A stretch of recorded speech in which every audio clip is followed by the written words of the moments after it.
Actuellement, certains blogueurs et influenceurs ivoiriens ne sont pas contents parce qu'ils n'étaient pas choisis pour le COCAN.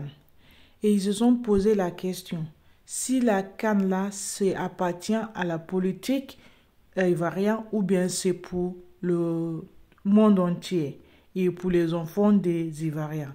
Ils ont posé beaucoup de questions et ils n'ont toujours pas compris pourquoi ils n'étaient pas choisis. Mais vous savez, comme les choses ne sont pas faites au hasard, je vais vous laisser écouter ces messieurs-là. Vous allez voir la liste des 9 personnes qu'ils ont choisies et pourquoi et comment ils l'ont choisi. Donc, regardez jusqu'à la fin et vous allez bien comprendre. Pour ceux qui font la sortie, comme Yaka Yaka avait fait, maintenant vous allez comprendre pourquoi Yaka Yaka a fait la sortie. Voilà. Regardez jusqu'à la fin, s'il vous plaît. Merci. La liste des influenceurs qui ont été choisis ou bien avec lesquels le COCAN discute. Mais avant ça, je tiens à parler des critères. C'est très important. Alors, au sujet des critères. Critère numéro 1. Image positive et non polémique. Vous voyez déjà avec le premier critère, il y a 3 cas des influenceurs ivoiriens qui sont déjà mis à l'écart. Parce que quand on parle d'image positive et de non polémique, c'est-à-dire aujourd'hui, il y a tellement d'influenceurs sur les réseaux sociaux qui se nourrissent de la polémique, qui ont créé des buzz, parfois qui sont inutiles, qui passent leur temps à s'insulter mutuellement, qui disent des grossièretés, en fait, la ligne éditoriale, c'est soit la vie des gens, soit c'est les injures, soit c'est des trucs personnels. Et en fait, dans les critères définis par le COCAN et bien sûr par la CAF, ils ne peuvent pas entrer en lice. Deuxième des critères, une position apolitique en accord avec les principes éthiques du sport. Deuxième point là même là, ça a éliminé beaucoup. Parce que beaucoup ont affiché leur position politique sur les réseaux et défendent leur position et attaquent ceux qui font des contenus qui sont contre leur position. On n'a pas besoin de ça. Parce que lorsque une CAN se déroule dans un pays, ce sont les meilleurs éléments qu'on met en avant. Et vous devez comprendre qu'en fait, on a diversifié pour élargir le spectre. Pour ne pas que ce soit que les mêmes profils. Donc, on a besoin de tous les profils dont vous allez forcément entendre des noms dans la liste des influenceurs qui ont été choisis, qui n'ont pas de forte communauté, mais qui sont professionnels et qui ont un segment qui est bien choisi. Le troisième des points, c'est une large audience. Au niveau de la large audience, il y a beaucoup qui ont de large audience. Mais qui est dans cette audience-là?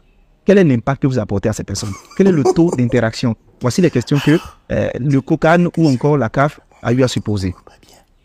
Le COCAN a décidé d'éviter toutes les personnes dont le discours, dont le comportement et dont les actions du passé ne sont pas compatibles aux valeurs qui sont défendues. Vous savez, un grand homme, quand il avance, il laisse des traces. Ces traces, ce sont des sillons pour les générations qui vont venir. Mais les petits hommes, ils laissent des tâches. Et il y a beaucoup qui ont laissé des tâches en fait. Et aujourd'hui, ils sont juste comptables des mauvaises actions qu'ils ont eu à poser par le passé. Oui, vous ne pouvez pas attaquer les gens, insulter les gens et puis vouloir qu'on vous appelle.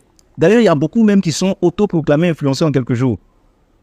Écoutez, on va dire que ce n'est pas la foire où tout le monde va venir pour pouvoir s'illustrer. Il y a des critères qui sont minutieux et ce sont ces critères-là que j'ai décidé de partager avec vous. Donc, permettez-moi maintenant de vous donner la liste des influenceurs qui ont été choisis pour l'instant. J'insiste pour dire pour l'instant.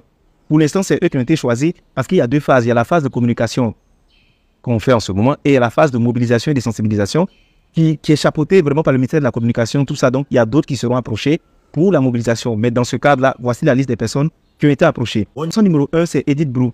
Je l'appelle la papesse du digital parce que c'est elle qui a ouvert le champ à beaucoup de personnes qui aujourd'hui sont dans le digital. Elle est vraiment le gage de la positivité, le gage de celle-là qui prône des vérités et des positions qui sont très épurées sur Internet et on apprécie. La deuxième des personnes, c'est votre serviteur, juste quelqu'un Gondo, qui a été coopté. Ça fait des mois que j'ai été coopté, mais j'ai discuté avec le COCAN pour leur dire qu'en fait, je ne voulais pas être simple influenceur. Ce n'est pas réducteur de ma part, mais je vais dire qu'il y a d'autres choses à apporter à la Côte d'Ivoire. Donc, on a été discuté au niveau du cahier des charges, qu'est-ce que je peux apporter, quelle valeur ajoutée est-ce que je peux apporter.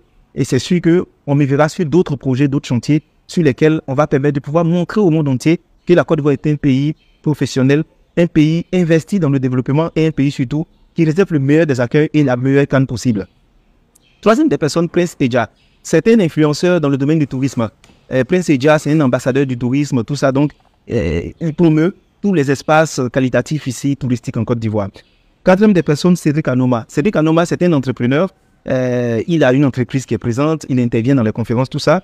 C'est un passionné de football par la même occasion. On a ensuite Kevin Kafana. Alors, lui, c'est la bouffée de joie. Toujours pétillant, de joie, de danse, et puis il est bilingue.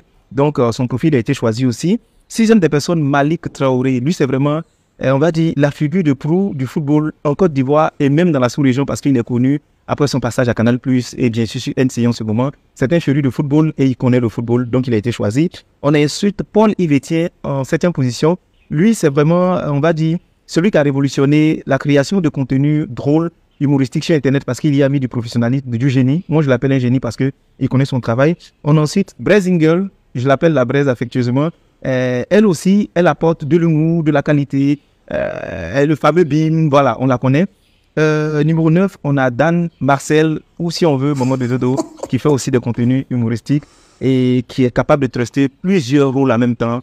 Et vraiment, c'est une personne de qualité. Donc, voici les 9 personnes qui ont été écoutées.